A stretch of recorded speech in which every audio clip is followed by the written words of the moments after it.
अपने bus stand की बात की, वो तो बनाया तो जा रहा है, 5 छत बनाया जा रहा है वहाँ पर, लेकिन उस पर जो कैपेसिटी रखी जा रही है बिल्कुल कम है। 150 कैपेसिटी वहाँ पर है, कितनी गाड़ियाँ जो है वहाँ पर रहेंगी, लेकिन क्या वो आगे आने वाले 10 साल बाद जो है वो पॉसिबल होगा कि उस एरिया में जो है इतनी गाड़ियाँ रखी जाएंगी? उनसे चार्जेस लिए जा रहे हैं, लेकिन जो इनका रिकॉर्ड है, रिकॉर्ड में कहा जा रहा है कि चार्जेस नहीं लिए जा रहे। उस सबको लेकर हमारी कुछ काउंसलर से बात भी हुई, उनका साफ साफ कहना है कि रिकॉर्ड तो हमारा क्लियर दिखा रहे हैं, तो आखिर इतना सब रेवेन्यू जनरेट करने के बाद वो जाता तो जाता कहाँ है? किया है, मुझे पता चला कहीं को ये बिठा देते हैं, कोई 20 रुपए की कोई स्लिप देते हैं। मैंने उनको कहा, आगाह भी किया है कि इस तरह की मत करिए, लाइसेंस के बिना किसी को मत बैठाइए। अगर लाइसेंस के लिए कोई आता है आपको, उसको लाइसेंस दीजिए और स्पेस अलॉट कर दीजिए। तो इनको आइडेंटिफाई करने के लिए कहा है हमारी म्यूनसिपल एरिया में अलग अलग जगह पे स्पेस क्रिएट किए जाए ताकि इनका निर्वाह भी हो सके और इलीगली ना बैठे। इनको म्यूनसिपैलिटी को क्लियर डायरेक्शंस है, एग्जीक्यूटिव ऑफिसर को क्लियर डायरेक्शन है और म्यूनसिपैलिटी को पीछे मीटिंग ली गई थी। उसमें सबसे पहली चीज़ ये कही गई थी कि आपको जो रेडी और फड़ी वाले हैं, ये ऐसी क्लास है जो नीडी है, जो पुअर है। एट द सेम टाइम इनकी रेगुलेशन रिक्वायर्ड है। मैंने इनको कहा था कि जहाँ जहाँ आपके म्यूनसिपल एरिया में ईयर मार्क किए जाएँ स्पेसेस, ताकि कोई कंजेशन ना हो, एक जगह इनको मत इकट्ठा कीजिए। दूसरा, जिनको लाइसेंस नहीं दिए गए हैं, अगर आपके पास स्पेस है तो उनको लाइसेंस दीजिए, बिना लाइसेंस के उनको मत बैठाइए। स्कूल बंद है क्योंकि स्कूल खुल नहीं सकते अभी, राइट टाइम की असेसमेंट की जाती है टाइम टू टाइम। तो होपफुली अगर ये कंटेन रहता है तो स्कूल भी खुल जाएंगे आपके। तो लोगों की सफ़र कर रही है, लेकिन टीचर्स को सभी को हिदायत यही है कि जितना पॉसिबल हो सके, जितना मैक्सिमम फिजिबल हो सके, बच्चों को कांटेक्ट करके ऑनलाइन क्लासेस या किसी और दूसरे मोड से बच्चों को पढ़ाएं। और इसके अलावा गवर्नमेंट ने आपके छोटे बच्चों के लिए भी शुरू कर दिया है, 15 साल से ऊपर की एज जो 18 साल तक है उनको भी कवर किया जा रहा है। हम लॉन्च कर रहे हैं इसी नए साल पे, 3rd को हम लॉन्च करेंगे। उन सभी हाई स्कूल और हाई सेकेंडरी, नॉर्मली ये एज ग्रुप हाई स्कूल या हाई सेकेंडरी स्कूल में होगा, तो उन सभी स्कूलों में मेडिकल टीम्स हम डिप्लॉय। आदाब, स्ट्रेट लाइन में आप सभी लोगों का बहुत बहुत स्वागत है।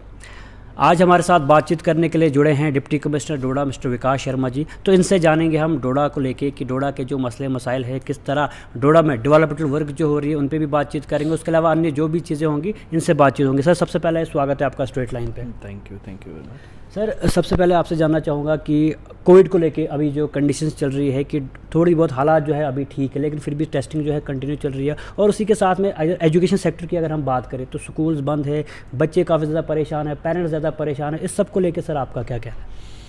कोविड का हमारी सारी चीज़ों से सबसे बड़ी इम्पॉर्टेंट रहती है हेल्थ। बच्चों की हो, सोसाइटी में कोई भी सेक्शन हो, तो हमारा सबसे बड़ी प्रायोरिटी यही रहती है कि सेहतयाब रहें, सभी बच्चे रहें, सभी बड़े रहें। बाकी चीज़ें हम सेकेंडरी रखते हैं। तो कोविड ऐसी चीज़ ऐसी आ गई है, 2 साल से आपको पता है हर जगह दिक्कतें आ रही हैं, हर पूरी एडमिनिस्ट्रेशन, पूरी हर जगह का फोकस, हर फैमिली का फोकस इसी में है कि ये जो चीज़ें हैं, ये महामारी जो है ना, ये बंद हो जाए। तो उसके लिए काफ़ी अच्छे कदम डिस्ट्रिक्ट्स में लिए गए, हमारे यूटी में लिए गए, और हमारी एरिया में ये कंटेंट है। लोगों ने भी पालन कर रहे हैं, हम भी कोशिश कर रहे हैं पूरी एनफोर्समेंट रहे, लोगों को अवेयरनेस रहे, टाइम टू टाइम उनको अपील की जाए कि वो मास्क पहने, सोशल डिस्टेंस रखें, क्योंकि ये 2 चीज़ें सबसे बड़ी इंपॉर्टेंट है। अगर हम मास्क पहनते हैं, सोशल डिस्टेंसिंग रखते हैं, तो इसका असर होने वाला नहीं है। तो टेस्टिंग हमने इंक्रीज़ की है, क्योंकि कई बार ऐसा होता है बाहर की जगह से बार बार नए वेरिएंट्स आ रहे हैं, कोई चीज़ जब चलती है, और काफ़ी केसेस बाहर भी आ रहे हैं।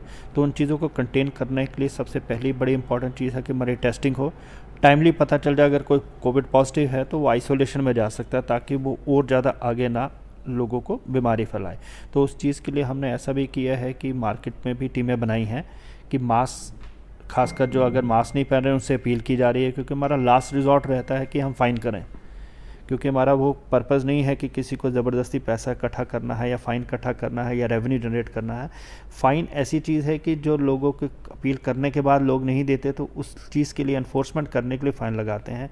तो हमने ये भी किया, अगर लोग मास्क नहीं पहन रहे, कोई टेस्टिंग इंक्रीज़ की जाए, ताकि हमारे पास जो भी कोई पॉजिटिव ऐसा है वो इस तरह मार्केट में ना घूमे। सर, उसी के साथ में जैसे अभी मैं स्कूल एजुकेशन की बात कर रहा हूँ, तो बच्चे काफ़ी ज़्यादा परेशान है, पेरेंट्स काफ़ी ज़्यादा परेशान है, क्योंकि स्कूल अभी भी ओपन नहीं हो रहे हैं। तो क्या कदम लिए जाएंगे आगे आने वाले टाइम में स्कूल ओपन करने के लिए? एजुकेशन का वो बड़ा ही चिंताजनक कारण है कि स्कूल बंद है, क्योंकि स्कूल खुल नहीं सकते अभी, राइट टाइम की असेसमेंट की जाती है टाइम टू टाइम।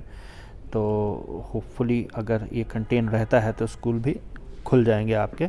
तो लोगों की सफ़र कर रही है, लेकिन टीचर्स को सभी को हिदायत यही है कि जितना पॉसिबल हो सके, जितना मैक्सिमम फिजिबल हो सके, बच्चों को कांटेक्ट करके ऑनलाइन क्लासेस या किसी और दूसरे मोड से बच्चों को पढ़ाएं। और पेरेंट्स से भी यही अपील की जाती है।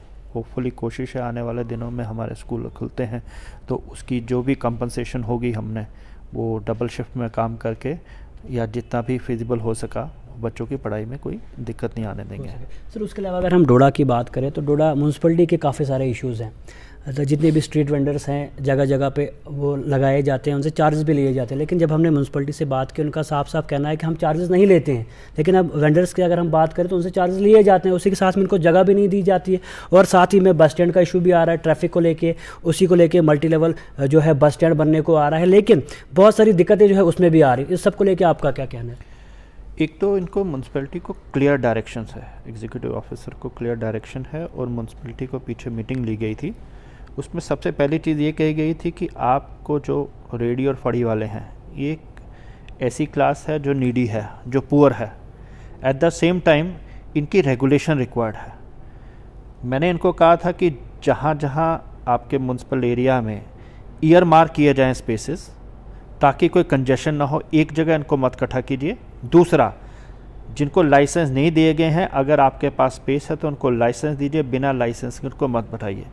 मैंने उनको क्लियर किया है। मुझे पता चला कहीं को ये बिठा देते हैं, कोई 20 रुपये की कोई स्लिप देते हैं। मैंने उनको कहा, आगाह भी किया है कि इस तरह की मत करिए, लाइसेंस के बिना किसी को मत बैठाइए। अगर लाइसेंस के लिए कोई आता है आपको, उसको लाइसेंस दीजिए और स्पेस अलॉट कर दीजिए। तो इनको आइडेंटिफाई करने के लिए कहा है हमारी म्यूनसिपल एरिया में अलग अलग जगह पे स्पेस क्रिएट किए जाए ताकि इनका निर्वाह भी हो सके और इलीगली ना बैठे। सर दिक्कत ये नहीं है कि सर उनको एक तो जगह तो चलो नहीं दी जा रही है, लेकिन उनसे चार्जेस लिए जा रहे हैं। लेकिन जो इनका रिकॉर्ड है, रिकॉर्ड में कहा जा रहा है कि चार्जेस नहीं लिए जा रहे। उस सबको लेकर हमारी कुछ काउंसलर से बात भी हुई, उनका साफ साफ कहना है कि रिकॉर्ड तो हमारा क्लियर दिखा रहे हैं, तो आखिर इतना सब रेवेन्यू जनरेट करने के बाद वो जाता है कहाँ है सर? उस पर कोई भी एक्शन नहीं लिया जा रहा है। क्योंकि जो मुझे बताया गया है कि उनका ये सिस्टम है, इस सिस्टम को मैं असेस करवा रहा हूँ और मैंने रिपोर्ट भी मांगी है ईओ से कि अगर ऐसी कंप्लेंट आई हैं तो ऐसी कंप्लेंट का बेसिस भी कोई होगा। तो वो चीज़ें मेरे पास थोड़े दिनों में रिपोर्ट आ जाएगी कि किस तरीके से इन वेंडर्स को ये लाइसेंस देते हैं, किस तरीके से ये इनको अलो करते हैं और इनसे किस तरीके से मोड में चार्जेस लिए जाते हैं। अगर कुछ ऐसा पाया जाता है तो उसके अगेंस्ट एक्शन भी होगा। अगर ऐसा नहीं पाया जाता तो बड़ी अच्छी बात है। सर ट्रैफिक को लेके भी काफ़ी दिक्कतें आ रही है सर। ट्रैफिक को तो मोबिलाइज हैं एजेंसी सारे, हमारे ARTO DSP ट्रैफिक काफ़ी हद तक इन्होंने कुछ इम्प्रूवमेंट भी की है और भी इम्प्रूवमेंट करने जा रहे हैं। उसके लिए हमें थोड़ा इंफ्रास्ट्रक्चर क्रिएट करने की कोशिश कर रहे हैं हम, ताकि ये जो गाड़ियाँ बस स्टैंड सिटी में आता है बड़ी काफ़ी देर से आ रहा है, तो इसकी कोशिश की जाएगी कि यहाँ आइडल पार्किंग नीचे कहीं बनाई जाए और कुछ ये जो लोड कैरियर्स हैं इनके ऊपर भी कंट्रोल रखिए। क्योंकि मैंने देखा, कल भी मैं गया था, वहाँ पे लोड कैरियर वहीं स्टे कर रहे थे, जबकि उनका काम अनलोड करने के बाद उनका कोई काम नहीं है। तो कुछ चीज़ें ऐसी हैं जो म्यूनसिपैलिटी खुद अपने लेवल पे कर सकती है, तो वो उनको करनी चाहिए। उसके लिए भी सख्त हिदायतें उनको हैं। और कुछ ऐसी चीज़ें हैं जिसमें इंफ्रास्ट्रक्चर बनाने की ज़रूरत है, क्योंकि स्पेस उतना ही है। मल्टी टियर पार्किंग का हम कर रहे हैं। उसके अलावा आउटस्कर्ट्स पे कुछ हम कोशिश कर रहे हैं कि वहाँ पे कुछ स्पेसेस क्रिएट हो जाएं जहाँ बस स्टैंड या आइडल पार्किंग के लिए जगह बनती जाए। लेकिन सर जो मल्टी लेवल अपने बस स्टैंड की बात की, वो तो बनाया तो जा रहा है, 5 छत बनाया जा रहा है वहाँ पर, लेकिन उस पर जो कैपेसिटी रखी जा रही है बिल्कुल कम है। 150 कैपेसिटी वहाँ पर है, कितनी गाड़ियाँ जो है वहाँ पर रहेंगी। लेकिन क्या वो आगे आने वाले 10 साल बाद जो है वो पॉसिबल होगा कि उस एरिया में जो है इतनी गाड़ियाँ रखी जाएंगी? क्योंकि स्पेस कंस्ट्रेन है, जितनी बन सकती है उतनी उस एरिया को यूटिलाइज़ करेंगे। हमेशा के लिए पूरा ट्रैफिक तो यहाँ कैटर हो नहीं सकता। और कल को यहाँ से जो बसेस है वो ग्रेजुअली हम उसको बसेस को कम करेंगे यहाँ पे। अल्टीमेटली फाइनली जो हमारा विजन है वो इस एरिया में बस स्टैंड तो रहेगा नहीं, हमेशा हर जगह यही होता है। कुछ वक्त के बाद जब कंजेस्टेड हो जाती हैं तो बसेस और बस स्टैंड सारे टाउन के बाहर आउटस्कर्ट्स पे आने लगते हैं। तो ये फाइनली एक्सक्लूसिवली 2 व्हीलर्स और 4 व्हीलर लोकल पॉपुलेशन के लिए रहेगा, जो मार्केट में आती है, अपनी गाड़ी खड़ा करना चाहती है, मार्केट में घूमती है, और उन चीज़ों के लिए ही रहेगा ये। सर उसके अलावा GMC गवर्नमेंट मेडिकल कॉलेज जो है काफ़ी टाइम से बन रहा है, 2018 से लेकर उसका काम जो है अभी तक चलता है। लेकिन कहा जा रहा था कि 2021 के जून तक वो कंप्लीट होगा, लेकिन आखिर क्या वजह आ रही है कि GMC भी अभी कंप्लीट नहीं हो पा रहा? GMC रीज़नेबली अच्छी रफ्तार से चल रहा है, लेकिन क्योंकि 2 साल कोविड रहा है और आपको पता है कोविड के टाइम यहाँ काफ़ी लोग पॉजिटिव पाए गए थे और 1-2 बार मरतबा इस काम को बंद करना पड़ा। लेकिन बिल्डिंग काफ़ी अच्छी पोजीशन पे आ गई है। तो हमारी कोशिश है कि इस साल का बैच वहाँ रन करेगा और वॉर फुटिंग पे काम चल रहा है। मैं भी रिव्यू करता रहता हूँ। अच्छी लोकेशन पे है, अच्छी खूबसूरत जगह बन रही है, तो हमारे लिए बड़ा अच्छा एसेट बनेगा ये। सर उसके अलावा अगर हम डेवलपमेंटल वर्क की बात करें तो अभी जो डेवलपमेंटल वर्क डोडा में चल रहे हैं, जैसे खिलनी का प्रोजेक्ट है और भी सुधमादेव के प्रोजेक्ट जो है आने वाले हैं डोडा में, तो इन सब को लेके आपका क्या कहना है? ये NHIDCL है, गवर्नमेंट की एजेंसी, सेंट्रल गवर्नमेंट एजेंसी, वो काम कर रहा है। और यहाँ जो सारी एक्विजिशन जो करनी थी वो रेवेन्यू डिपार्टमेंट डोडा ने सारी एक्विजिशन करके इनको दे दी गई है। और अब कंपनसेशन का काम प्रोसेस में चल रहा है, जहाँ जहाँ कंपनसेशन है उन लोगों को दी जा रही है। और ग्राउंड पे वो काम कर रहे हैं। जहाँ जहाँ उनको कोई दिक्कत आती है हम इंटरवीन करते हैं, जहाँ जहाँ लोगों को दिक्कत आती है वो भी इंटरवीन करते हैं। एक सुध महादेव से जो टनल है उनका भी वहाँ से अप्रूवल उनको नहीं आया है, क्योंकि वही कनेक्ट करेगा आपको सुध महादेव से यहाँ डोडा के एरिया।